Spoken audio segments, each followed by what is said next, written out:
The Candidate, hosted by Whitewater Publications. I'm Cassie Garrett, Regional Director of Whitewater Publications, and I'll be moderating tonight's forum. Please stand and join me in the Pledge of Allegiance.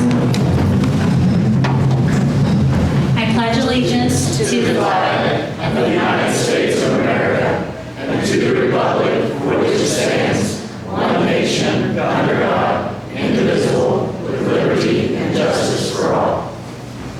Thank you. You may be seated.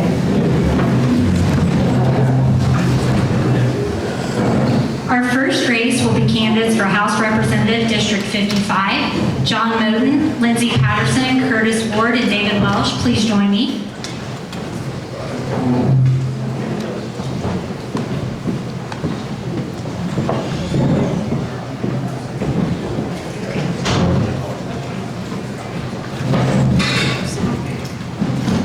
Using that.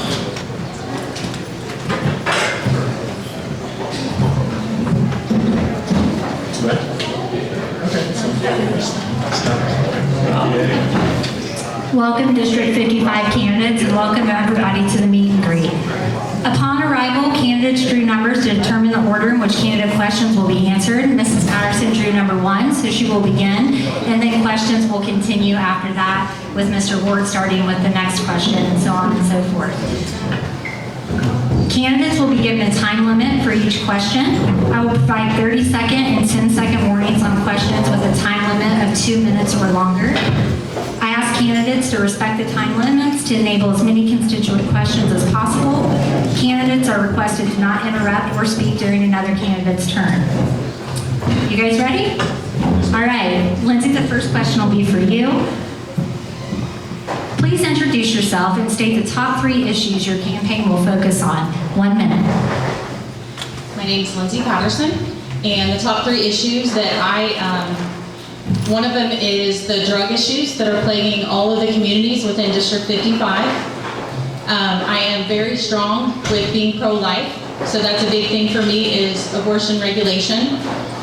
I am also very strong in economic development. I think that's very important for our communities. Thank you. Mr. Ward? Good evening, everyone. My name is Curtis Ward. I am a lifelong resident of the town of Brookville, born and raised here in Franklin County. Excited to represent you guys as the next state representative for this area to help move our area forward. Appreciate everyone taking the time tonight. Appreciate the 812 and 765 for hosting the event. I think it's great for the constituents to get a chance to meet their candidates and to hear what we have in store for them.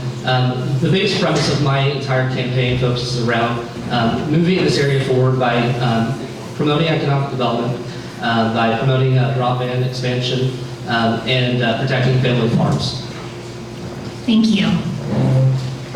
Dr. Welsh? Thank you.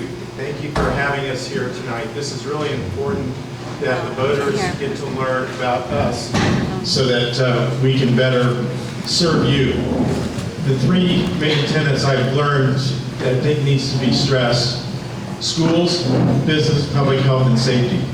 As a physician, when I talk to folks, I talk about their medical problems, but then we talk about other things. We talk about regulations, we talk about problems in schools, we talk about trouble businesses are having.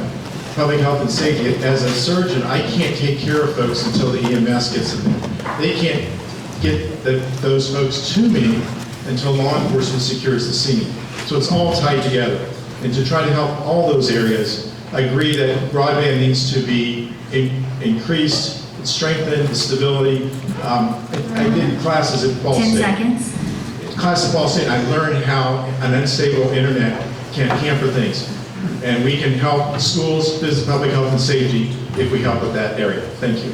Thank you.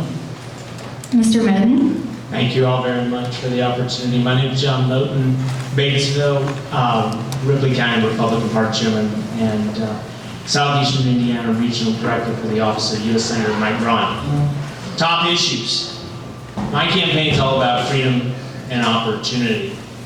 Those things are the main core of where we're at as an area. We have to make sure that folks are empowered to make their own decisions and make sure that young people, through education, have outlets to pursue forward. I'll tell you, I'm pro-business. I want to make sure that parents have a window and tools to make sure they have influence on school curriculum. And I want to make sure that we're always opposed to unlawful mandates of any kind. Thank you. Our next question is a follow-up question to your guys' campaign points. Each of you shared the focus of your campaign, but can you explain to constituents what tangible steps you will take to achieve these goals or challenges and changes in District 55? Curtis, I'll begin with you, 2 minutes. Yes. I'm the. Let's stop that for just a second. I thought sometimes we did. We're going to start back over. You have 2 minutes.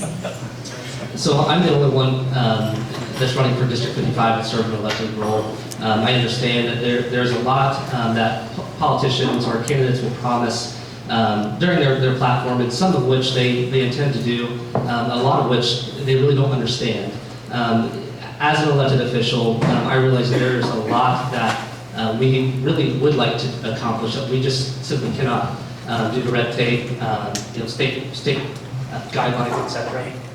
The biggest thing for economic development is that we've been doing really, really well in Brookville, promoting economic development through a series of components, focusing on quality of place. I have a firm belief that jobs follow people. I believe that if you want to build an area to be the best economically, that you first focus on giving the people the best quality of life here. That quality of life means something different for everyone else. It means that high quality education. It means having high quality housing. It means having high quality jobs. So the tangible route to achieve better economic development incentives is to focus in on those 3 areas. Make the area great of education. That means funding more in educators, not necessarily education. And then also focusing on bringing those jobs back here. I'm not talking solely manufacturing jobs. A lot of people simply focus on that and they lose sight of the most important thing, which is the small businesses. That 30 seconds. Small businesses are the backbone of our community. They're the ones who donate to the school corporations. They're the ones that donate to the churches. They're the ones that's giving back and serving in boards and serving in elected positions. So focusing on those areas in terms of just that one economic development point would be the tangible route to make that happen. Thank you. Dr. Welsh, would you like me to repeat the question? Are you okay? Go ahead, please. Each of you shared the focus of your campaign. Can you explain to constituents what tangible steps you will take to achieve these goals and/or changes in District 55? 2 minutes. Thank you very much. I'll just go down the list. Schools. My father taught me that if you get a good education, you can do whatever you set your mind to. So we need to make sure that we give the tools to the schools and the parents and the students to do the best they can in the areas that they choose. Not everybody needs a college education. We need skilled craftsmen. We need to make sure our farmers get trained and get the training that they want. Businesses. We need to connect the businesses to the schools so the business can let the schools know, we're going to need more welders. We're going to need more folks doing computers. We're going to need insert whatever they're going to need so they can work together. First responders and law enforcement. We can't have a good place to live if we don't have folks who will protect us. Law enforcement. We can't have a good community if we don't have the folks who step up and our first responders. And how do you do that? You make sure that you have a pipeline going to those places. Now we're back to the schools. We connect with the schools, and I've actually already talked to a professor I work with at Ball State on how to get that pipeline better, connect into the schools so when they turn 18, they're ready to hit the ground running in law enforcement and first responders. It all ties together. We can go back to the broadband because if somebody gets hurt, how do you know where they are? You have better broadband. A business, so you have a business on Main Street, or you may have e-commerce. How can you make sure that works with good broadband? 30 seconds. Schools. They have really good broadband in Columbus, Indiana, where I do my martial arts training, and some of the students there have good broadband, so they're already doing college level courses, so when they are ready to go to college, they already have credits, and it's less expensive, something all of us would like. Thank you. Thank you.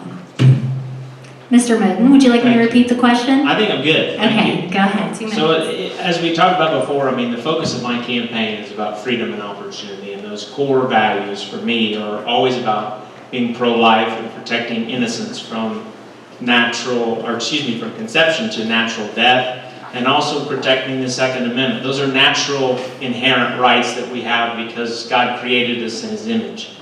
I'll tell you from a focus of how we're going to get moving. I believe in the America First economy.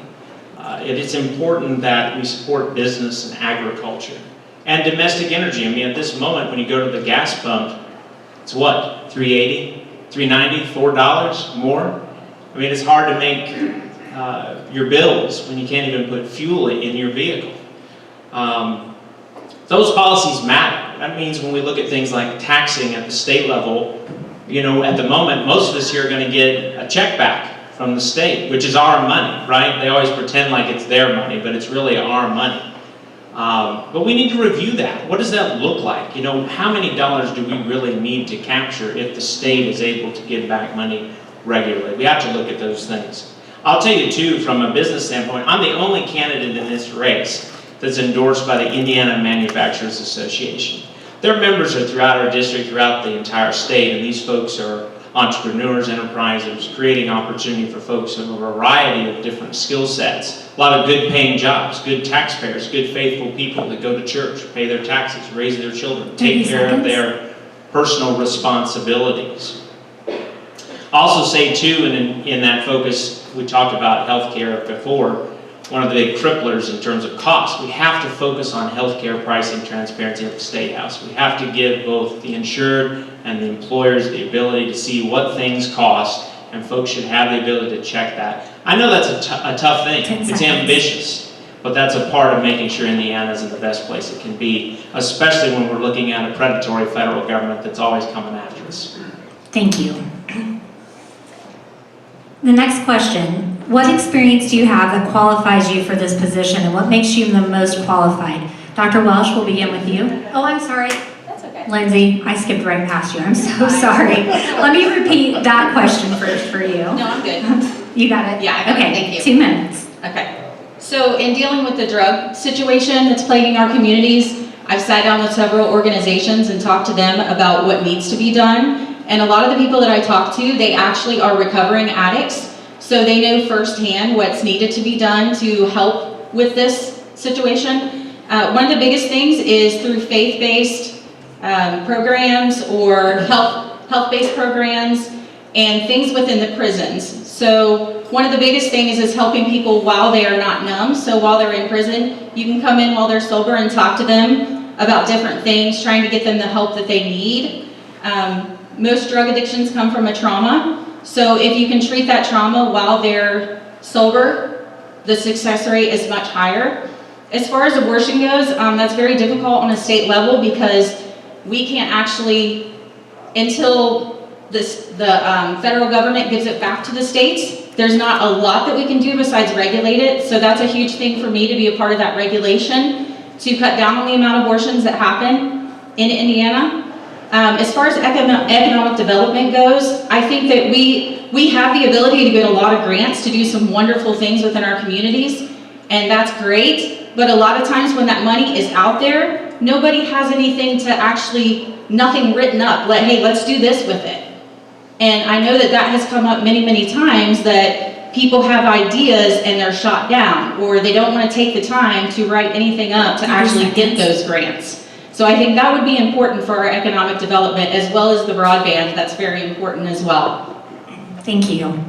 My apologies again. That's okay. Dr. Welsh, we'll start with you this time. What experience do you have that qualifies you for the position and makes you more qualified than other candidates? 2 minutes. Thank you for the question. Since I've been a physician in this area, I have been working hard on advocacy at the state and national level. And I've had successes. The Healthy Indiana Plan that many people are familiar with, I helped mold when it was put forth by the governor. Stop the Bleed kits. Those are kits so if there is a tragedy at a school, that they have some tools to stop the bleeding so more lives are saved. I had a hand in that. I'm currently on the Public Health Commission, where one of the things I've learned as a Ripley County health officer is there's a lot of resources that do not get out to us in the rural setting. And I learned to be the squeaky wheel, so we get the resources that people around here need. And I would continue to be that squeaky wheel. I have served as an advisor on healthcare areas to folks in the State House, Senate, and the representatives. I'm also to our congressmen and senators and speak with them on a regular basis, most recently about a week ago. I've dealt with things at the AMA trying to help with maternal health, trying to help with drug shortages and drug costs. I've worked with law enforcement. I've worked with first responders. I go to scenes if they have extrication time. So, but most importantly, I listen. As a physician, I was taught, listen to your patient. They will tell you the answer every time. It may not be the best or use the right medical jargon, but if you learn to listen, they will tell you the answer. I feel I can take that same skill as an elected official, because if I listen to the voters, then I can do a better job for all of you. Thank you. Thank you. Moton, would you like me to repeat the question? I think I'm good. Okay. Thank you. You're welcome. I've said many times that my brother and I were raised on our family farm out in Fugate Township in Decatur County, spent our formative years in Batesville, went to Batesville schools, and graduated Wabash College, and decided to come home, get engaged in the process in many different roles. 10 years ago, I had a unique opportunity to go to the State House as a legislative assistant for Indiana House Republicans. I was there for a session of 13 and session of 14. Had a 3-member caseload and staffed both the Roads and Transportation Committee and at the time the Education Commission. After I left there, I spent some time back in campaigns, worked a lot with Mayor Mike Bettis down in Batesville, served on the staff of Congressman Luke Messer, and currently on the staff of United States Senator Braun. Folks, I'm going to tell you something. Politics is rough and tough, and southeastern Indiana is home to us, right? It's great. We want to live here, we love it. But Indianapolis is not southeastern Indiana. And I'm the best qualified person to serve in this role because I know what I'm walking into day one. I know how the process works. I built up a 10-year book of relationships with folks in our area, and I'm ready. I know what no looks like in there. You got to push, push, push. And I'm telling you too, because some of you have called me over the years on casework or constituent issues. That's a huge part of the responsibility too, is being able to advocate for folks with the agencies, because the agencies can be a real pain, particularly agencies like IDEM and DNR. All those things need reform, but that starts with relationships, which I have, and I know we can be real fruitful. Thank you. Mrs. Patterson, would you like me to repeat the question? Sure. What experience do you have that qualifies you for this position or makes you most qualified out of the other candidates? I think one of the biggest things that I have, I am a very, very hard worker. I was raised working from the time that I was 12 years old. I've had a steady job ever since then. So I'm a very hard worker. I have a lot of integrity, and I do not back down from anything that I believe in. Absolutely nothing. I am not a politician, and honestly, I think that that's what we need, because I'm really tired of all the political stuff that goes along with trying to make change, because everybody wants to be so politically correct, and I just don't care about being politically correct. So I think that that's a good quality. And I'm also a mom, and all of you moms out there know that that qualifies you to do just about anything. Thank you.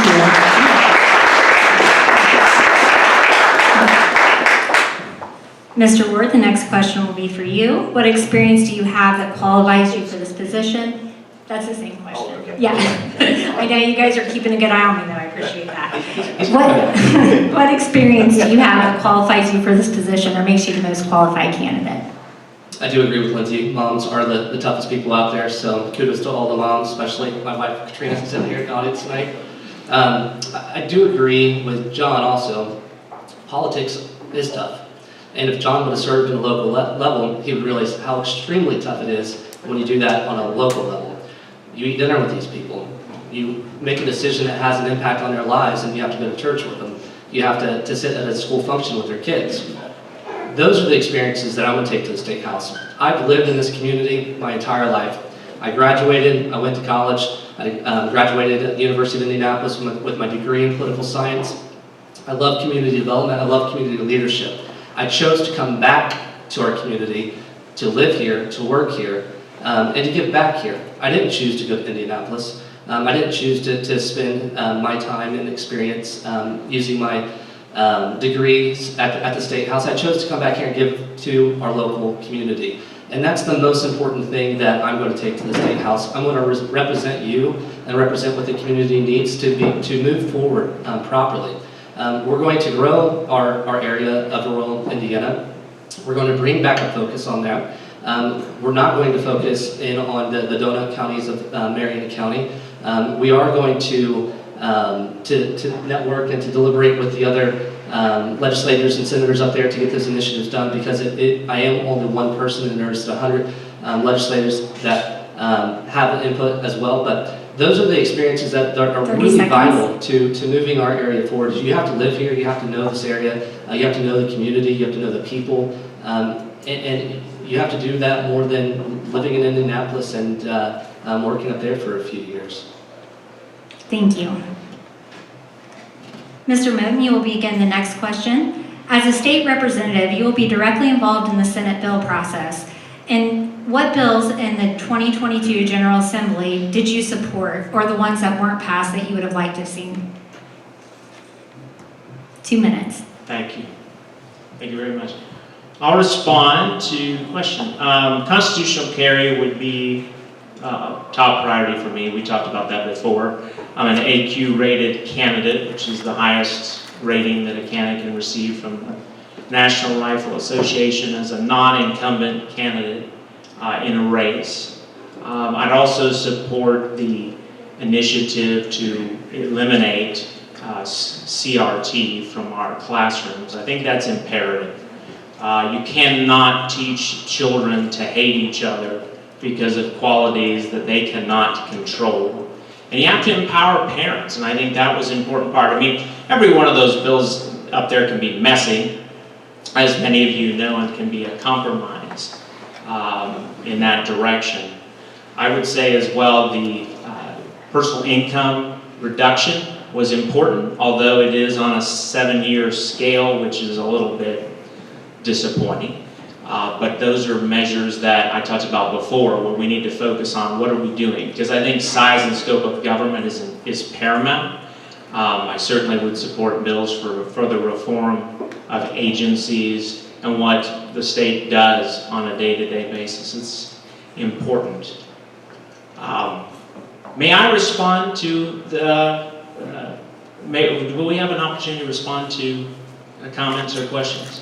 It depends on our time limit. Okay. But we will have an open forum afterwards if Okay. anybody would like to be able to Wonderful. talk to candidates. Wonderful. I would also say as well that anytime we have an opportunity to support life, I'll be supportive in that direction and making sure we focus there. You know, committee assignments, things like government and regulatory reform would be very interesting to me. Serving 10 on seconds. elections would be important to me, because we need to make sure that those are free and fair and work properly.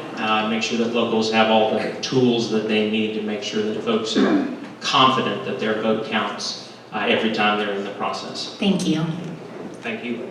Mrs. Patterson, you're next. As a state representative, you'll be directly involved in the Senate bill process. What bills passed in the 2022 General Assembly that you supported or did not support? I too definitely support constitutional carry, and I also received the AQ rating from the NRA, and he's right. It is very difficult for a non-incumbent to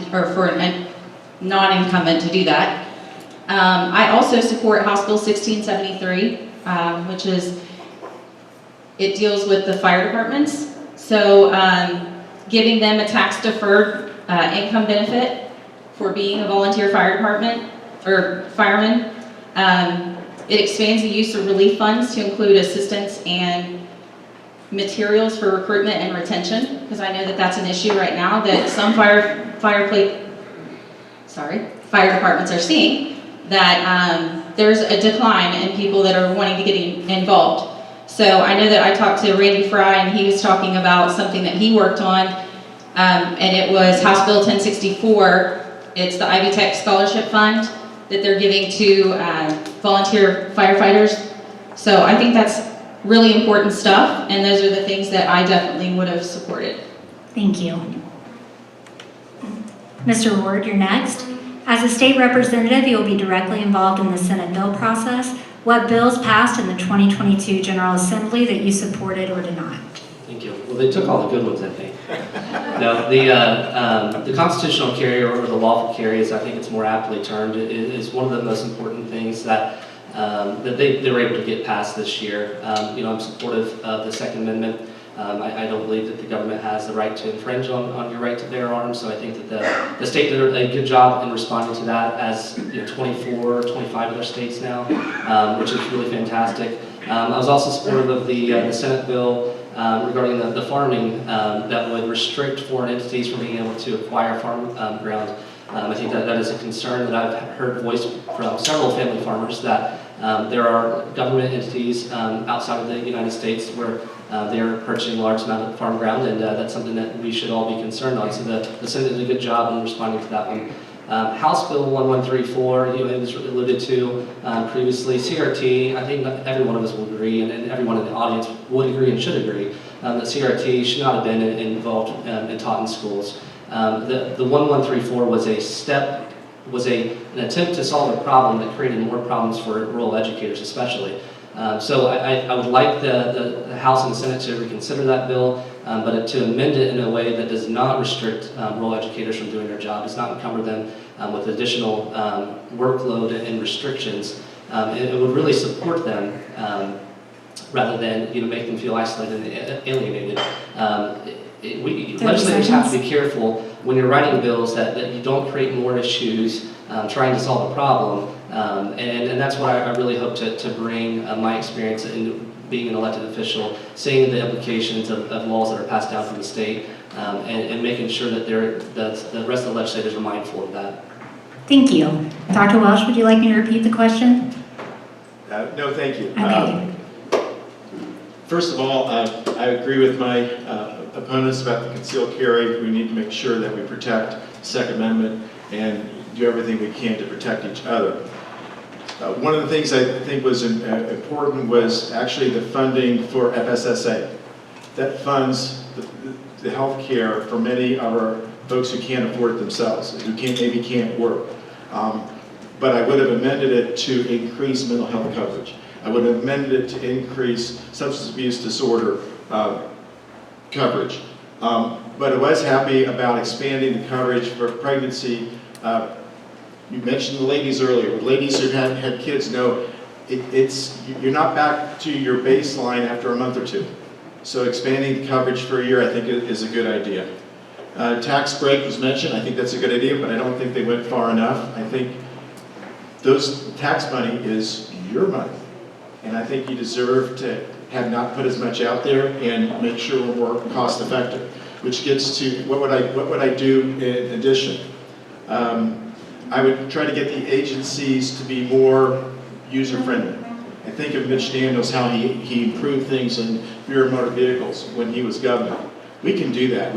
As an elected official, I would try to be that ombudsman for voters in the district. Sometimes it's a matter of connecting people to the resources so that they can help. I actually did that a month ago. Somebody had trouble on State Road 46, and I contacted the folks at INDET and found out 30 seconds. You need to take care of that. Women in sports. My sister played in sports in the 70s. She got to do that because of Title IX. I would hate to see efforts in other states roll over to here where the women are not allowed to compete against women. So there's a lot of things I would do. There's a lot of things I would do a little bit differently. I think there's a lot of good points that were brought forth. But the important thing is we have to listen to the constituents and then follow through with what your needs, wants, and desires are. Thank you. Lindsay, we'll begin with you. How do you plan to involve constituents in the decision process for District 55? 1 minute, please. Well, I've always said from the very beginning, I am very approachable. I would love for anybody that wants to sit down and have coffee to give me a call. I will make myself available to talk to anyone. I've already called several people and sat down and talked to them. I want to be available to anyone and everyone within District 55 because we know what we need in our communities. Indianapolis does not know what we need in our communities, or the 465 loop, whatever you want to call it. We know what we need in our communities. So I welcome my constituents to call me, to talk to me. I will listen. I will do whatever I can to support and to look into doing the things that they know needs to be done for our communities. Thank you. Mr. Ward, same question for you. How do you plan to involve residents in the decision process for District 55? Great question. So, I want to take this a step further. I think all of us are going to get the same response. We're going to listen to our constituents. It's what a good legislator should do. You represent the people, so you should listen to theirs. I think that there may be a misconception that just because someone voices a concern that you should respond on that, and it's just simply impossible to do as a leader. And anyone that's been in an elected position or a position of leadership where they serve on a board knows that to be true. Like I said, I want to take it a step further. I've been involved 5 years for the town of Brookville, and our legislators and our senators are great, they're supportive of us. But oftentimes it seems like they're here to celebrate successes, they're here to celebrate grand openings and ribbon cuttings, or to make their circulars once they wrap up the legislative year. I want to be more involved with that, or than that. I've already talked to several of the executive mayors and everything like that, and creating a regional district where we can have a group think tank to really promote our area from a regional perspective and not just a Franklin County or Brookville or Liberty and Union County perspective. Thank you. Dr. Welsh? Thank you for that great question. So I would do what I've been doing for 30 years as a physician, listen. But do it with a different take when it comes to voters. And I've actually been on a listening tour since fall, asking folks, let me know if you want me to come here and talk to you. Then I found people weren't asking, so I went to them. And if elected, I would set up a rotating town hall meeting throughout the district. And I would change the position each month. And so I would have scheduled and invited. So if you missed it this week and you've got something going on a week and a half from now and you want me to come before you, I will work my darndest to show up. And I'll try to make sure I get around to all the different districts. I've already been reaching out to all the folks in law enforcement, the folks in first responders, and to individual business owners. And I'm learning a lot and anticipate learning a lot more as your elected representative. Thank you. Thank you. Mr. Moton? Thank you very much. Well, it's my job every week to engage with constituents for United States Senator Mike Braun. And I'll continue that tradition as your state representative. I'll even do this. How about we do this? My number is 812-212-2520. If you would like to talk, I'd be glad to chat with you about it. I'll tell you this. It's important to reflect the opinions of folks in our territory. It's easy in Indianapolis to get swayed by the chandeliers and the legislative assistants and the lobbyists and the dinners and the other wonderment. And your job is not to be wondered by that. Your job is to reflect your folks' opinions, make the best judgment call you can when you're voting, and ultimately do the right thing for freedom and opportunity, which is what this is all about. I'm ready to go day one, folks. You've got my number. Call me anytime. Thank you. Curtis, you'll begin the next question series.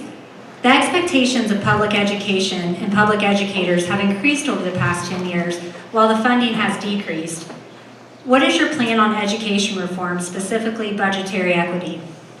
I think that's a really good question. So when they gave the school choice option, I think it created a disparity for rural educators and rural schools corporations. So there's a formula that's out there. It's funded in part by the state dollars, in part by the federal title dollars. or Title I or Title IX funds, etc., and then in part by the local tax that you guys pay. What I think needs to be done is to come up with a new formula that would allow rural schools the opportunity to receive more funds. So as it stands now, rural educators and rural school corporations, they don't score well when it comes to title funds because we don't have ESL.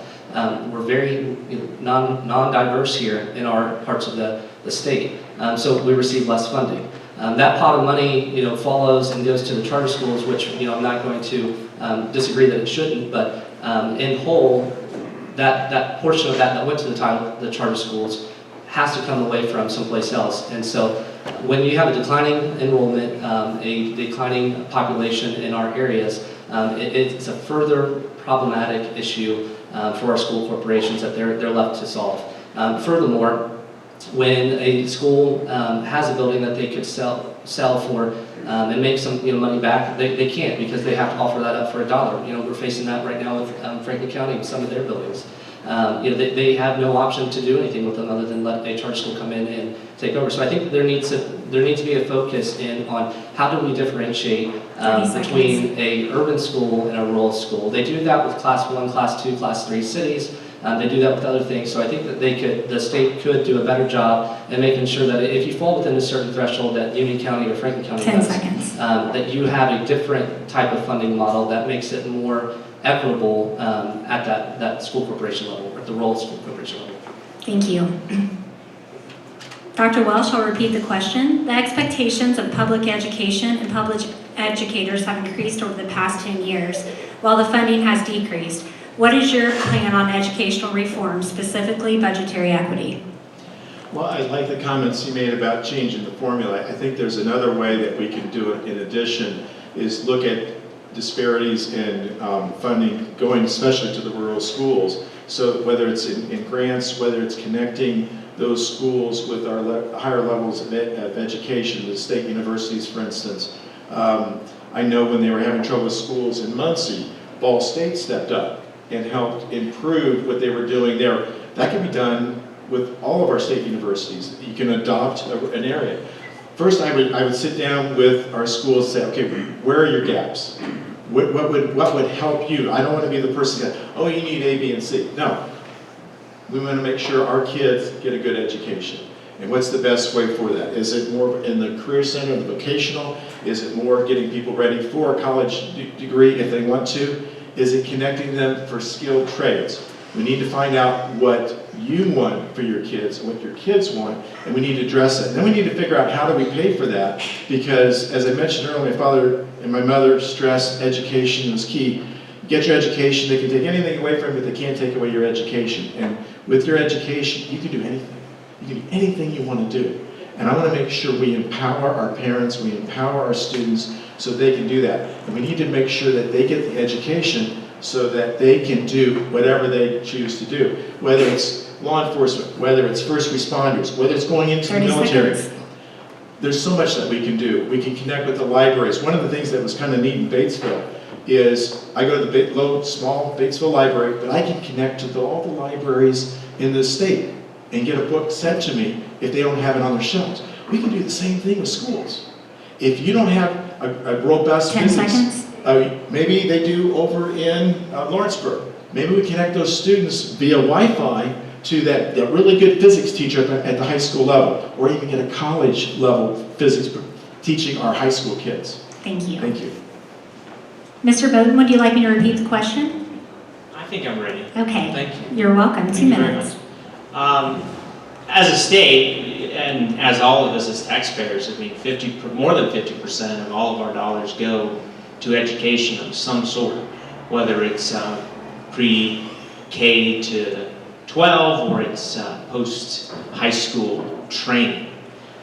You know, the funding formula was changed a number of years ago. I believe it was in 2015, in session 15. And that was done to try to create greater equity, because at that time, rural and suburban schools were funded sometimes at $2,000, $3,000, $4,000 a student, and urban schools were funded well in advance of $10,000 per student in terms of the state's contribution. Obviously, we wanted to create better equity, and I say we in the sense as Republicans were controlling the legislature at the time. I do think there are obviously gaps where we talk about opportunity, and I always believe that parents need to make the choices for where their children go to school and should always be empowered to choose that option, whatever it might be, whether that's a traditional public school, charter school, or parochial school, or private school. But I don't have any issue with looking into other ways to make sure that all of the rural schools, because this district is complicated, right? We have Connersville, we have Brookville, we have the rural schools throughout in terms of North Decatur and whatnot. We have Batesville schools. All of these are a little different in the funding formula. So I think as long as we take the time there to focus, I mean, we obviously want to focus as much dollars on funding students as much as we can, but making sure that we can find ways through the general fund. I'd be glad to have those conversations and see what's possible with Chairman Baining and other members of the Education Committee and House Majority in the Senate. Thank you. Thank you. Lindsay, would you like me to repeat the question? No, I'm good. So I am a big proponent for school choice. I know not every child is going to do as well in one type of classroom versus another. My nephew, he joined the Marines and he always struggled in school, but my sister homeschooled him out of first grade, and when he took his ASVAB, they were just off the charts. So I think if he would have stayed in the public school system, he may not have been as successful. So I think school choice is very important, and that is something that I support. Unfortunately, in this area, we're having some of our schools close, but we also have a $5 million debt for some projects that we chose to do. So for me, I look at tax spending, just be more, I think, better spending. You didn't need some of those projects. So for me, I think just cutting back on things like that would be important in smaller communities like this. Thank you. And we just have time for one more question. Dr. Welsh, you will begin in closing. 60 seconds just to give us your final thoughts and statements you'd like to share. Thank you for having us here tonight. Thank you for listening and supporting folks who decide to step up and be that person in the arena, as Teddy Roosevelt would say. I would ask for your consideration and for your vote on May 3rd, or sooner if you want to vote early. I would work for you. I would work for helping our schools and our businesses, farmers, first responders, law enforcement. I want to make sure that people have the community that they want, whether it's bringing more jobs in, make sure it's not jobs that I want, but what the community wants. I always think of the possibilities. I always think of not problems, but opportunities. And every area that I've worked on, whether it's taking care of patients, whether it's working at the Joint Commission to reduce regulations, whether it's working with elected officials or agencies, I've always prided myself on trying to make things better and listening to folks and making things better than where I got it. And I would ask for your support in this election. Thank you. Thank you. Mr. Moton, same question. Thank you. Thank you all very much again for coming tonight, and thank you all for hosting this opportunity. It's a great time to give folks an opportunity to see what we're all about and our campaigns and how we'll serve as members. Folks, Southeastern Indiana is my home. My mother and dad came back here in 1989 and bought our family farm. And my parents have since been divorced for a number of years, but this is home. That farm and Batesville are obviously home in this entire region. I've spent years traveling around this territory, getting to know people, falling in love, making sure that we have those relationships. My experiences are different, there's no doubt, but my experiences uniquely qualify me to serve in this role. I'm pro-life. 10 seconds. I'm pro-gun. I believe in freedom and opportunity.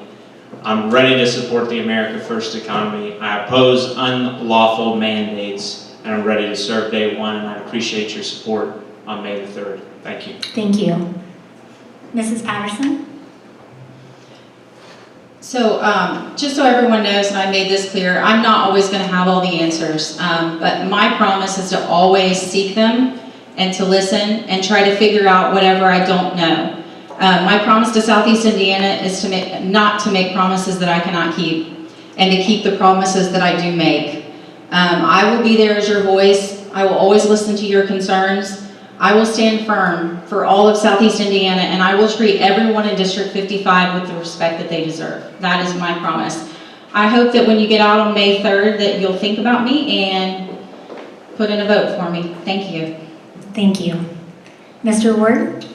Thanks, Cassie. Thanks for everybody tonight for hosting. Appreciate everybody coming into the audience. So this election is extremely important for our area. We need a candidate in Indianapolis that has experience that to move our community forward, and I'm that candidate. I'm running for office for 3 reasons, and their names is Maddox, Sophia, and Mila. I'm a parent. I believe that we have a calling as community leaders to leave our community a better place, and that's exactly what I want to do. I want my community to be better for when my kids graduate, that they have jobs here, that they don't have to move away, that they have high quality housing here, that they don't have to choose to move in another community where there's better housing available. I'm going to fight like I have for Brookville, even though there may be adversity to Indianapolis just like there was here at the local level. I'm going to fight tenaciously like I have to move our community forward. So on May 3rd, I would appreciate your guys' vote. Thank you.